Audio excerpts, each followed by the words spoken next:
Top 10 Best Things to Do in Charlotte, North Carolina. During the Revolutionary War, a British commander retreating from Charlotte with his tail between his legs referred to the city as a hornet's nest of rebellion. These days, the hornet's nest is more about renewal than rebellion.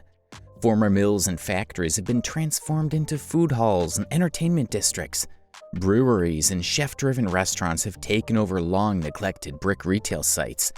In the recent generation, entire Charlotte neighborhoods have seen a comeback, and the city center has gone from having an early night to being studded with building cranes. As a result of all this, there are many new activities to do in Charlotte. They add to the already long list of reasons to visit the extremely modern city lovingly known as the Hornet's Nest. Number 10. Camp North End. Camp North End will be 100 years old in 2024, and during that time it has manufactured Model T vehicles and Hercules missiles and function as an Army training station. The 76-acre campus now undoubtedly houses your favorite hobby, as represented by 50-plus tenants. This shopping food hotspot is so large that it's divided into districts: Free Range Brewing, Wendy O'Connor Art and Home, the Goodyear Arts Gallery, Saru Ramen and Babe and Butcher Charcuterie Shop, and one of the top restaurants in the city, Leah and Louise, are also favorites.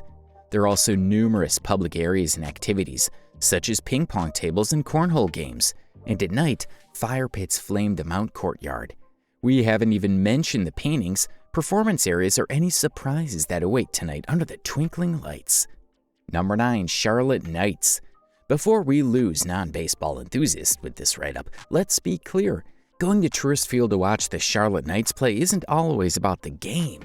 It's about the approach of nice weather in the spring, leisurely summer days, and promotions, which are significant reasons the Knights get butts in seats.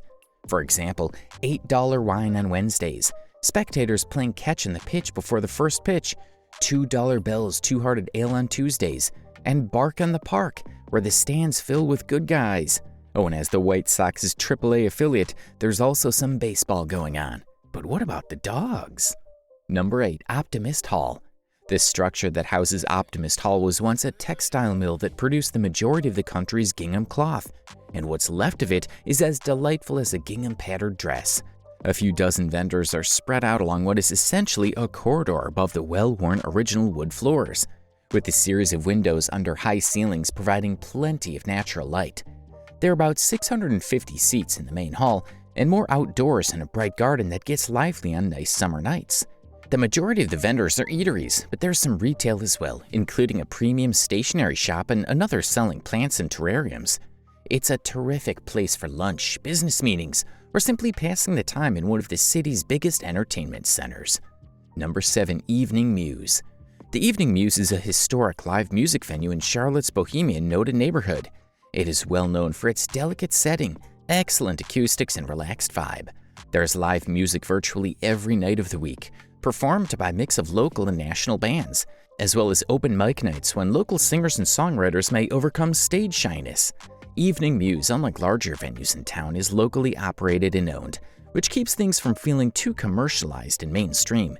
Given the intimate atmosphere, don't be shocked if the band hangs around with fans after their play. Number 6. Lunchbox Records. Not long ago, some expected that record stores would go out of business. Record stores have evolved into a social hub for music fans, and Aquamarine Lunchbox Records is no exception. Scott Wishart, the owner, and a charming goof, keeps the shop active with events like listening parties and record store day deals attracting lengthy lineups outside. Even if you don't live nearby, which is a bummer, Lunchbox's Instagram feed is worth following to stay up to date on what vinyl is coming out next. Number 5. NASCAR Hall of Fame. If you adore NASCAR, you should come visit this interactive museum in Charlotte. Aside from a stunning exhibition of renowned vehicles, such as Jack Ingram's 1972 Chevrolet Monte Carlo and Wendell Scott's 1962 Chevrolet Impala, the Hall of Fame also features racing simulators and exhibits that allow visitors to glimpse inside a race car engine via augmented reality.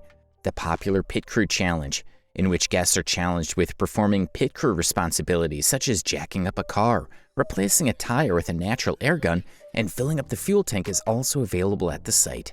The NASCAR Hall of Fame has a roughly 300-person theater, a gear shop, and a broadcast studio, among other attractions. Visitors confirm that you don't have to be a NASCAR fan to enjoy a stop here. thanks to the friendly personnel and entertaining exhibits.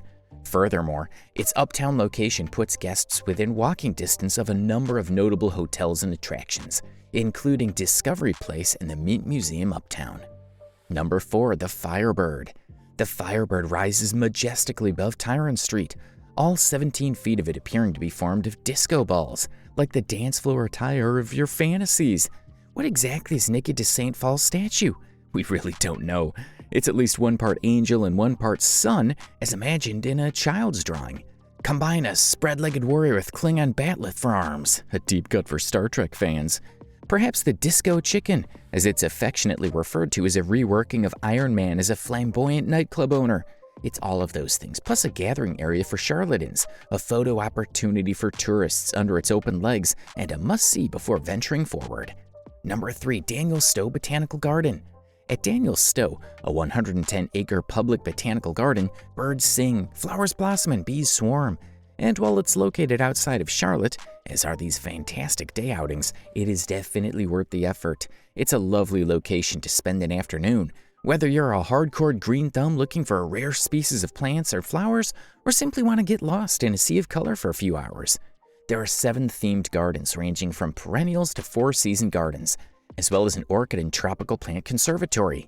If you're visiting with children, check out Lost Hollow, a children's garden with a sunken pond and play areas.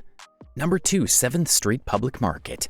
People are enjoying everything from crepes to local brews at this market. It's a relaxed area for friends to catch up and perfectly suited for a Saturday night break for couples with kids.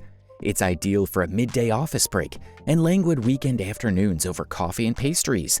Families appreciate how relaxed it is, and it's ideal for having coffee with a friend or stopping by before a night out. It's designed to be tasted, so come hungry and choose your way through. Begin with brunch at SC Cafe, then move on to Momo Station for dumplings. Ormond's offers over 100 different types of cheese to sample. There's so much more, including outstanding coffee that alone is worth the journey. Number 1. Discovery Place. Charlotte's Discovery Place is a colorful, imaginative, and immersive learning environment that'll keep children of all ages entertained. You won't be reading posters here. Instead, you'll be learning directly. The exhibits are interactive and entertaining, and while they're oriented towards children, adults will enjoy them as well. There's no tour leader. This is the type of venue where visitors rush to the exhibit that piques their curiosity before moving on to their next big item. There isn't a cafe at Discovery Place, but you're in Uptown, so there's always something close. Now, we've provided you with all the things you can do when you go to North Carolina. Being a traveler, we only provide you with the best, unmissable places instead of all the boring day-to-day activities. Don't forget to tell us about your trip in the comments below, and what are the places that you'll add to your bucket list right now. Give the video a thumbs up and click on that subscribe button so it can help us with the algorithm gods of YouTube.